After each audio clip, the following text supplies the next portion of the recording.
Welcome back. आप देख रहे हैं आपके शेयर हमारी राय। इस कार्यक्रम में आप अपने शेयर बाजार से जुड़े सवालों के जवाब पाते हैं हमारे एक्सपर्ट से। आज के हमारे एक्सपर्ट हैं mister Laxmikant Shukla. He is research analyst at Yes Securities. Laxmikant ji, आपका बहुत बहुत स्वागत है कार्यक्रम में। गुड आफ्टरनून गीतू मैम, और आपके सभी दर्शकों को मेरा बहुत बहुत नमस्कार। Thank you so much. Laxmikant ji, पहले तो ये बताइए कि आपसे कुछ दिनों के बाद मुलाकात हो रही है और बाजार में उठापटक काफी अच्छी देखने को मिल रही। पोस्ट बजट हम गिरे, इंडो यूएस ट्रेड डील तो हम उभरे, लेकिन अब उभरने के बाद हम फिर फिसल रहे हैं। क्या मामला लग रहा है आपको निफ्टी का इन लेवल्स के आसपास? जी हाँ, ये दोनों ही साइड की वोलेटिलिटी हमें देखने को मिली है। बजट सेशन से आज, जिस दिन बजट सेशन था उस दिन एसटीटी के कारण हमने अच्छी खासी गिरावट देखी, और फिर उसके अगले दिन एक न्यूज आती है जहां पर ये बोला जाता है कि US India trade deal finalize हो गई है, और उसके चक्कर में फिर हमने निफ्टी को एक अच्छे खासे गैप अप ओपनिंग के साथ ट्रेड होते हुए देखा। बट उसी दिन ही जिस दिन ये गैप अप ओपनिंग हुई थी, अगर हम इंट्राडे के चार्ट्स पे नजर डालते हैं तो वहां पे continuously lower top lower bottom के फॉर्मेशन बनते हुए नजर आए थे। और उस वक्त भी जो ब्रेथ थी इंट्राडे लेवल्स पे वो वीक थी, क्योंकि मोस्ट ऑफ दी जो स्टॉक्स थे वो ऊपर की तरफ खुले थे, लेकिन उनकी जो क्लोजिंग हुई थी वो नेगेटिव साइड हुई थी। और आज भी जो ब्रेथ है वो थोड़ी बेरिश साइड ही दिखाई दे रही है। और निफ्टी अपने क्रूशियल सपोर्ट 25,600 के सपोर्ट के आसपास ही ट्रेड करता हुआ दिखाई दे रहा है, जहां पर उसके 100 डीएमए के लेवल्स हैं। और ये जो भी रिसेंट डिक्लाइन स्टार्ट हुआ था 26,373 से लेकर बजट सेशन पर 25,440, तो उसके जो रिट्रेसमेंट लेवल्स हैं वो भी इसी के आसपास आते हुए दिखाई दे रहे हैं। ओके। तो निफ्टी का जो क्रूशियल सपोर्ट है अभी फिलहाल 25,600 का है।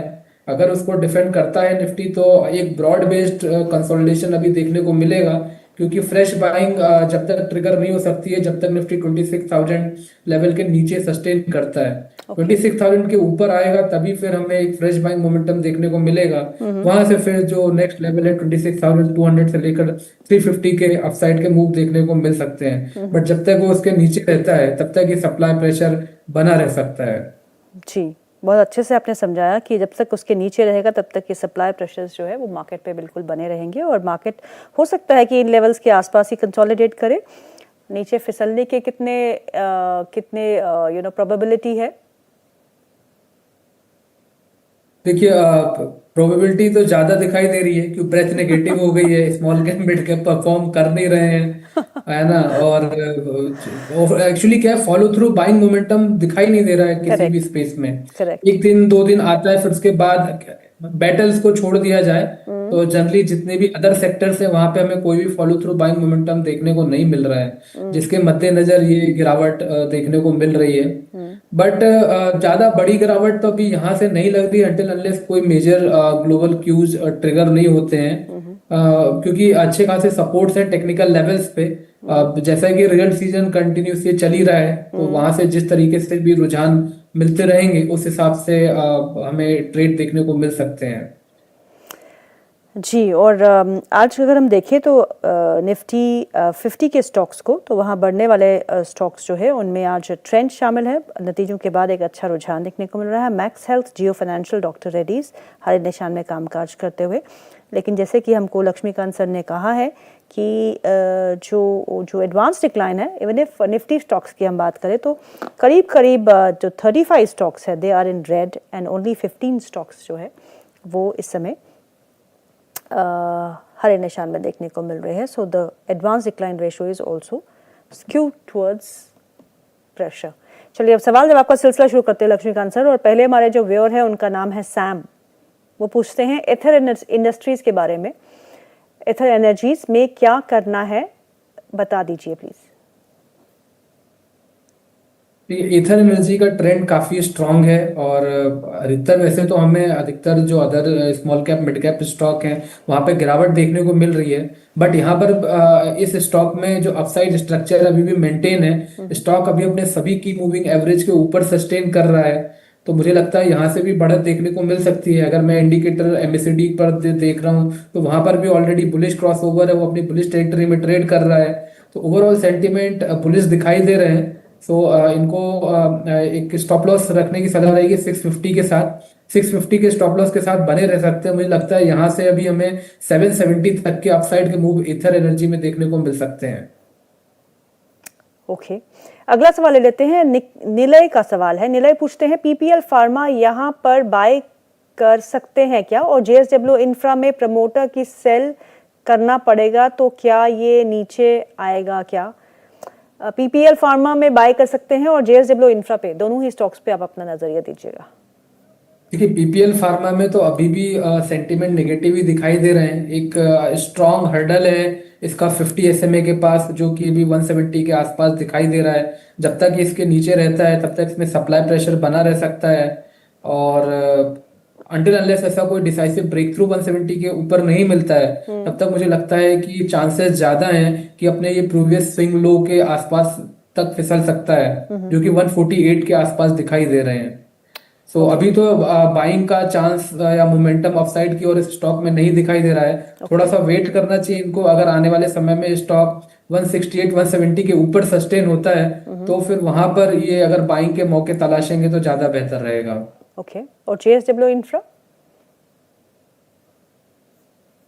जेएसडब्ल्यू इंफ्रा में भी वैसे तो चार्ट स्ट्रक्चर यहाँ पर भी नेगेटिव साइड है। एक मल्टीपल स्विंग हाइज है जिसके नीचे अभी फिलहाल ट्रेड कर रहा है, बट एक शॉर्ट टर्म ब्रेकआउट का एक्सपेक्टेशन किया जा सकता है 270 के ऊपर। अगर 270 के ऊपर ये निकलता है तो वहां से एक फॉलिंग ट्रेंड लाइन का ब्रेकआउट देखने को मिलेगा। तो मुझे लगता है वहां से ये इसके अगर 270 के ऊपर सस्टेन होता है या ये इसके ऊपर ये क्रॉस ओवर दिखाता है तो फिर वहां से बाइंग करना अच्छा रहेगा। और उस वक्त जो टारगेट निकल कर आ रहे हैं वो 287.90 के आ रहे हैं, और अगर बाइंग करते हैं तो मुझे लगता है कि स्टॉप लॉस इन्हें रखना होगा 262 का।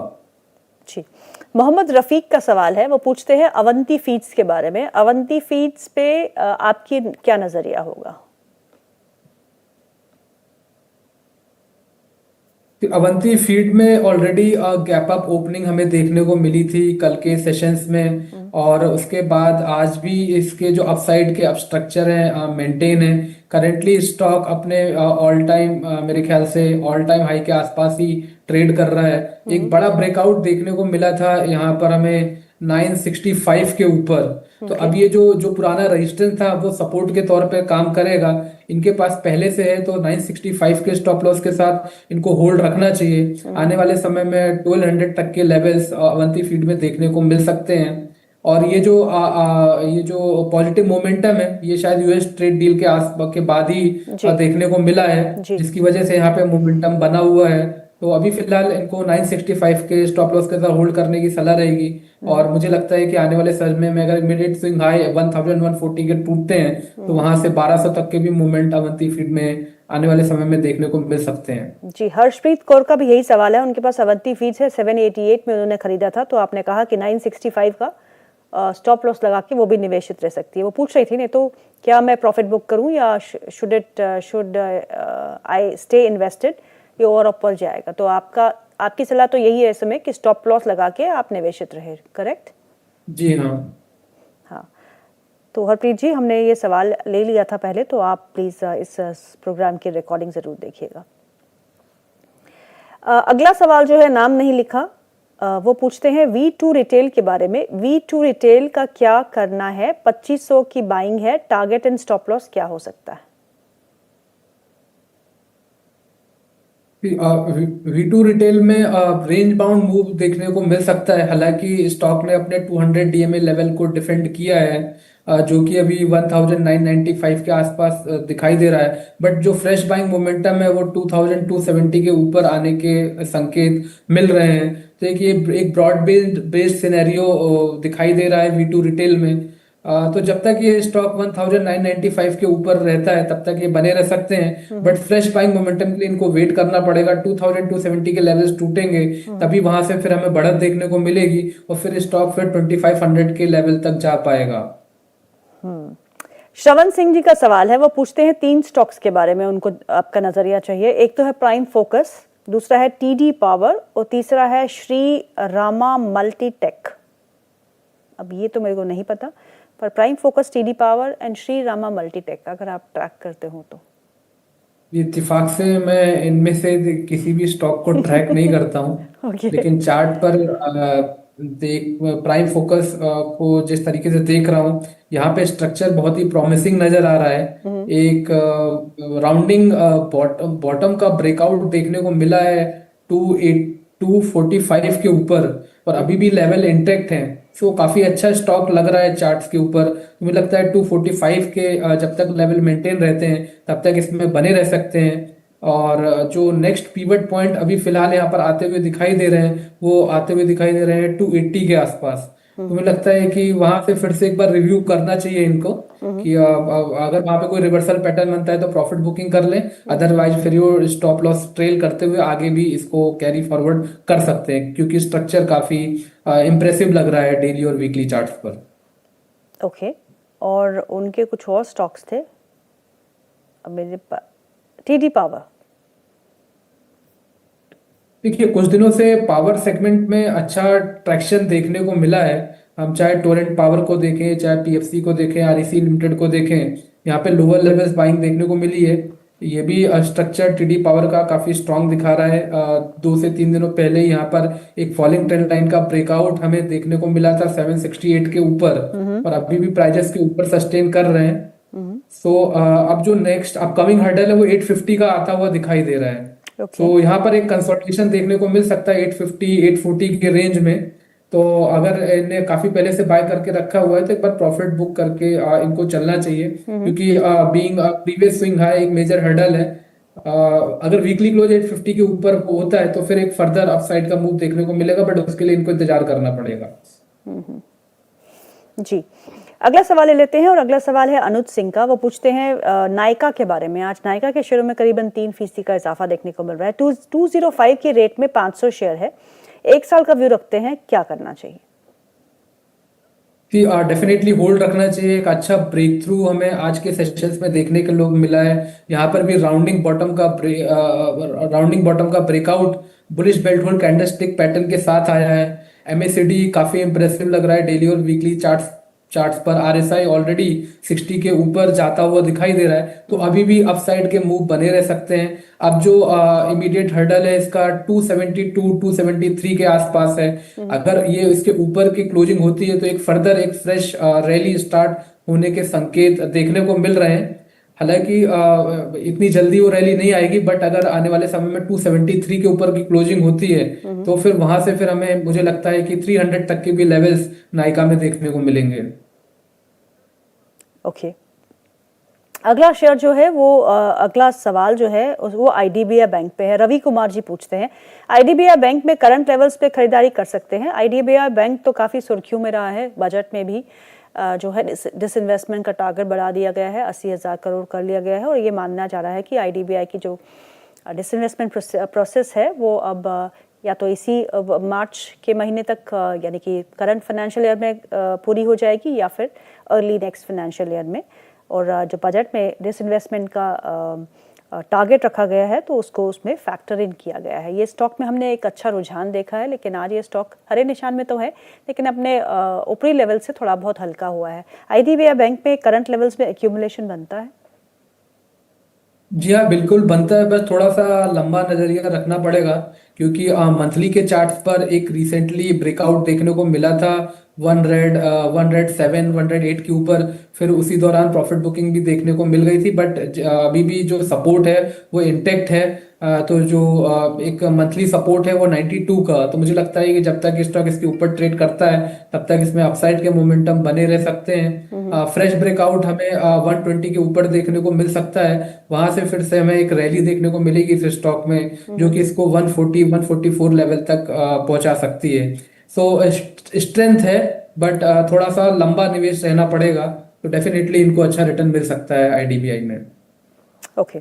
राजू कुमार प्रसाद जी का सवाल है, वो पूछते हैं सम्मान कैपिटल के बारे में। सम्मान कैपिटल के शेयर है उनके पास, 150 में लिए हैं, और जी एंटरटेनमेंट के शेयर भी है जो उन्होंने 100 रुपए के भाव पे लिए हैं। दोनों ही स्टॉक्स में स्टॉप लॉस क्या होना चाहिए? देखिए, जी कैपिटल में तो हमारी सेलिंग की ही राय है, क्योंकि यहाँ पर ये जो स्टॉक है काफी लंबे समय से डाउन ट्रेंड में ही मूव करता हुआ दिखाई दे रहा है, और अभी भी ऐसी कोई राहत देखने को नहीं मिल रही है। हालांकि डेली के चार्ट्स पे आरएसआई एक पॉजिटिव डाइवर्जेंस दिखा रहा है, तो वहां से एक short term pull back move मेरे हिसाब से 9500 तक देखने को मिल सकता है। ओके। बट जिस तरीके से इसके डेली और वीकली के चार्ट स्ट्रक्चर दिखाई दे रहे हैं उस हिसाब से तो यहाँ पर मुझे लगता है कि फर्दर प्रॉफिट बुकिंग देखने को मिलेगी। अगर ये स्टॉक आने वाले समय में 9500 के ऊपर निकलता है तो वहां से एक अच्छा फ्रेश बाइंग मोमेंटम देखने को मिलेगा। बट ये एक मेजर हर्डल है। मुझे लगता है कि काफी स्ट्रेंथ शो करनी पड़ेगी जी इंटरटेनमेंट को उसको क्रॉस करने के लिए। ओके। तो मैं इन्होंने पहले से बाय करके रखा हुआ है कि इनको फ्रेश बाइंग इनके करनी पास है? है 100 रुपीज के प्राइस पे इनका बाय है। अच्छा, तो हाँ वही मैं जो आपसे वो बोल रहा था कि जी। वही एक मेजर हर्डल है 9500 का। तो इसके ऊपर की क्लोजिंग होगी फिर एक बेस्ट बाइंग मोमेंटम ट्रिगर हो सकता है। आप जैसा कि इन्होंने स्टॉप लॉस के बारे में पूछा है तो एक स्टॉप लॉस में बोलना चाहूंगा 79 का। ये ओके। रिसेंट स्विंग लो भी है।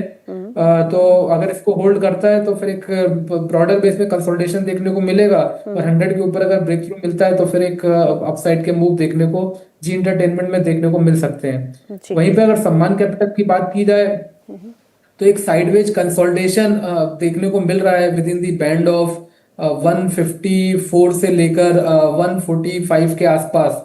और अभी स्टॉक अपने लोअर लेवल को रिटेस्ट कर रहा है। तो अगर ये बाय चांस 145 के नीचे फिसलता है तो इसका जो नेक्स्ट सपोर्ट है 140 का है। तो मीडियम ट्रेंड तो डाउन साइड का है इसका। तो अगर ये 140 के नीचे निकलता है तो वहां से फिर गिरावट बढ़ सकती है। तो जो फिर उसके बाद जो नेक्स्ट सपोर्ट है 135 का आ रहा है। ओके। तो अगर इनको बाइंग करना है अगर फ्रेश बाइंग करना है थोड़ा सा वेट करें 152 154 के ऊपर निकलता है तो फिर बाय करें।